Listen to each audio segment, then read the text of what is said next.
কালকে ম্যাচ শেষে কথাগুলো শুনে সত্যি মন ছুঁয়ে 41 গেল। বছরের একটা মানুষ ড্রেসিং রুমের কোনায় বসেছিল ভাই। জার্সিটা ভিজে গেছে, ঘামে না, চোখের পানিতে। 20 বছর ধরে দেশটারে কাঁধে নিয়ে দৌড়াচ্ছে। ফিগো চলে গেছে, দেখো চলে গেছে, কিন্তু রোনালদো যায় নাই। কালকে 90 মিনিট 4 জন মার্কিং টানছে, স্পেস বানাইছে, হাত দিয়ে ইশারা করছে, এই যে আমি ফ্রি। আর ওর টিমমেটরা বলও পায়নিয়া নিজের স্টার ভাবছে, ইগো দেখাইছে।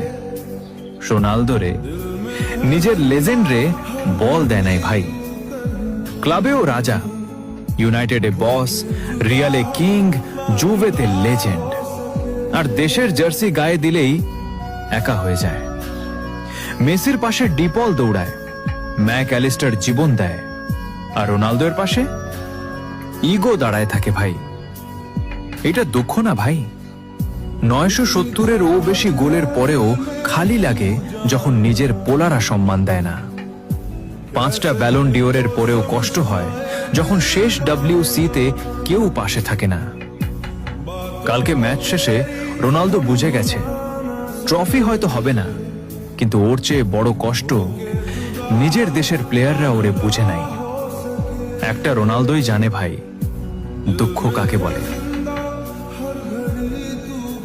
সিউ, কিন্তু আজকে গলা দিয়ে আওয়াজ বের হয় না ভাই।